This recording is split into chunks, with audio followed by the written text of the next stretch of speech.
unless the building permit says I'm planning to build a second house, to say that anyone is planning to build a house.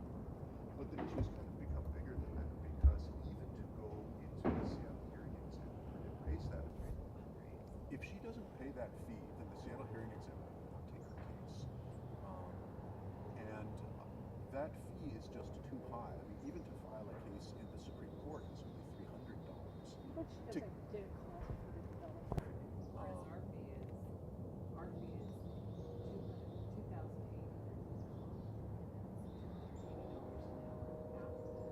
And we just feel like that's a huge social equity injustice. And we've done a lot of research, and hardly as emotional as people are about these. So it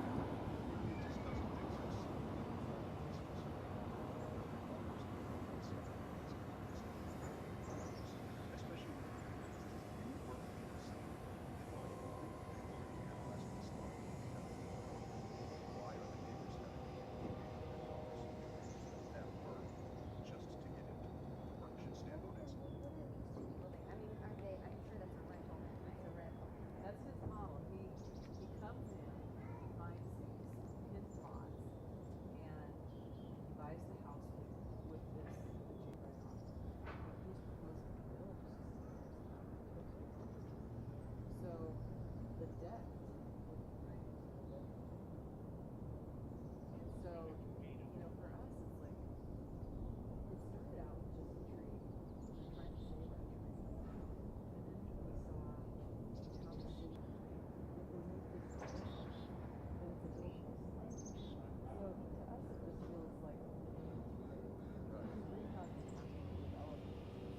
that good policy to charge so much for access to the court?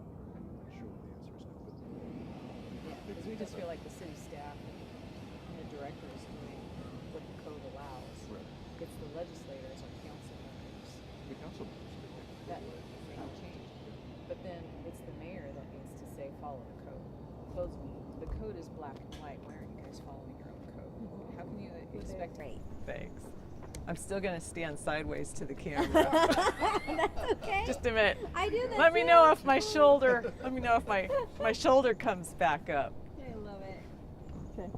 How long have you lived in this neighborhood? 24 years. Okay. So you've seen it grow and develop and change. I have. Okay. Well, what do you like about this neighborhood? We have a very tight-knit community, and we come out here every August. We get together on the street. We know each other. We look out for each other, and we love the green space. We just love the comfort, the safety of it, and the green canopy. What is the controversy with this tree? So the controversy is, do we want the tree or do we want a towering toaster box house? And we in the neighborhood would love to see our tree remain because we value that tree, we cherish that tree. And we have a developer who's interested in profit and would like to put a towering toaster box house there. And that will have a deck that peers right into the adjacent neighbor's bedroom window and just be out of place with the neighborhood. And then we lose our green space and we lose our tree. And this is a heritage tree for us. And it frames so many of our gardens. You know, when we sit in our gardens, this tree is part of our gardens. And we look out our kitchen windows in the morning and we see this tree. So it would be a huge loss to our neighborhood if we lose it. To us, it's a majestic, beautiful pine tree. And you think it's 90 years old, maybe? 90 years old and about 100 feet, and you can actually see it on the Seattle skyline. If you go downtown and you're riding the water taxi, you can actually see it on the ridge line, and it's got a very unique top. And so it's just a beautiful tree, and we have had an arborist tell us that we suspect it's probably one of the largest of its species in Seattle. To me, it seems like if you're just listening to the story, you go, well, why doesn't the city step in then? Why are they siding with the developer? Because it does not look like a lot that would be big enough to have another house. What we've been told is it's all about getting 120,000 residences for all the people moving into this area. Alex, is there any way you could? You're fine. It's Oh, fine. he's okay. You guys okay with that? Okay. So that's what we're being told. And What does that mean? 120 residents? Say that again. they're saying that we have a housing crisis in here, in our area, in Seattle area, and that we need to build 120,000 homes for these people. And we're saying, building homes is great for people, but do it in a smart way. Don't ruin the beauty of our neighborhoods. Don't neglect all of the tree, the green space, the roads, the bridges, all the infrastructure, because what we're seeing happen is lots of development going up, but we're not seeing any of the infrastructure rise with it. And so we can't park anymore in our own neighborhoods. We can't get off of the bridge in the mornings without waiting in hours of traffic. And so we just don't see like the Growth Management Act requires. We're not seeing the same infrastructure built up as we see these houses being built up. How is the developer able to do this or get away with this so far? Well, that's been quite the learning experience. We're in a single family 5,000 zoning, and this lot right here behind me is 3,000 feet. And he's using a historic lot exemption, and the code requires infrastructure to be built on a smaller lot, but it's very clear on the 3 criteria that allows that to happen. And that criteria is not met in this case. And the city actually even states that in black and white themselves, but then they take this leap that they say it now is buildable. So that's where we're taking a big issue. And it's not only in this case, but just even the whole value of the historic lot exemption. That was established in 1957 when they started the zoning for making a minimum lot size of 5,000 square feet. And they were trying to protect the people's nest eggs so that if they were planning on developing those lots that they could. But we're 60 years beyond that. So now what we're faced with is merely just an exploitation by developers of these historic lot exemptions. And we've done some analysis at, I think it was over 81 requests in the past 3 years, and basically it's developers. It's not mom and pop anymore asking for these historic lot exemptions. It's developers, and we feel at this time that that code needs to be closed, and that if you haven't developed your property in the 60 years since that code was enacted, that we should be closing that. And we want to protect the lifestyle that we have. Yeah, and it doesn't really look like it would be livable. Like, this is such a small lot. I mean, when you see it. That's what we've always said, is that it's out of character. We're starting to see these go up everywhere. It's just not our neighborhood, and every neighborhood is upset about this. So it's not just us, it's everybody. And you drive around in Seattle and you just see it happening over and over again. And a developer stands to gain maybe $400,000 in profit for every lot that they develop like this, but the loss to us is much more greater than that, and you can't put a price tag on it because you'll never see that tree again in our lifetime and in future generations. Because if we infill all of our green spaces with these towering toaster box houses, there's no space left to develop a tree like this over 100 years. And this is something that we want to advocate for, is our trees. We just think there's so much to gain for environmental as well as quality of life that it would be a shame for us to neglect that.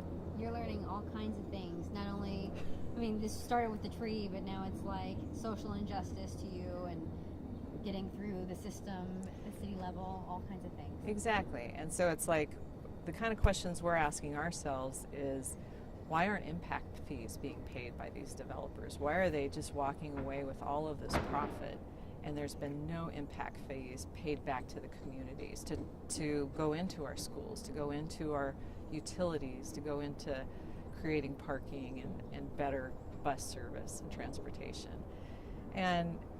And like I said, it's like we never thought that we were going to bump into this social inequity and justice, this whole idea that we have to pay $3,000 to go to court at a minimum when you can go to Supreme Court for much less, and these are city rules. And we've talked to the mayor and we've said we could use your help. At this point, his office has been non-responsive. We've talked to Lisa Herbold, and she has met with us and is working with us, and we've asked her, as a legislator that represents us, can you please look into changing these codes? We want that historic lot exemption closed down. We want these fees removed for citizens. That cost should be borne by the people asking for the permit, not for the citizens. And it's serving as a barrier for so many people, because I don't think it would be just us challenging these. I think it's creating a barrier for people to access the court, and that's why we're seeing so many of these homes go in. And so we're asking for the impact fees to be applied to developers. We're asking for the developers to pay for their own permits and the research that goes into them. We're asking that the historic lot exemption be closed so that it's not just a one-off incident, but that we're changing how development occurs, and we're looking for more of a smart growth environment. We really want our green space protected. We're in the Emerald City, and it's just like that green space is so valuable and important to us and to the environment, and that's what we're asking to be maintained. How far are you willing to take the argument?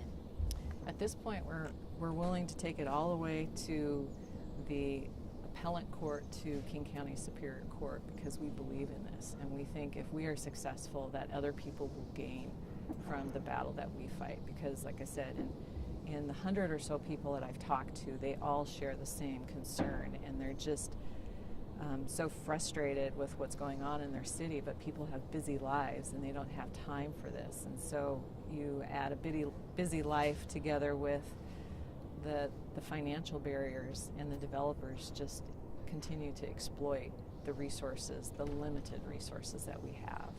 Is there anything that you want to add? Well, if people are willing to join in with us, we do have a GoFundMe site, and if you just Google pine tree, you should be able to find it. And because it is that financial burden that we're overcoming. And I hope that we're inspirational to other people. We've had our 9-year-old neighbor along with us on this journey. She went with us and her brother, who's 11 years old, on this whole journey, because it's not just about one tree, it's about our community, it's about the future generations. And you know, I seek inspiration from what John Muir did with the national parks, and it's just like, now we're trying to protect our trees, and then it's on to the next generation to try to protect these resources from being exploited. And the exploitation is by a few, but it impacts the many. Will you say and spell your first and last name for me, just so I can have it on tape? Sure. Lisa Parriott, Lisa, P as in Papa, Arriott. And how do you want to be titled? Neighbor, concerned citizen? Are you a part of a group that you're... We're calling it the Friends of the Silent Giant. Okay. A representative from Friends of the Silent Giant. You know, Okay. save our silent giant. Okay, perfect. Yeah. Thank you very Thank much. you.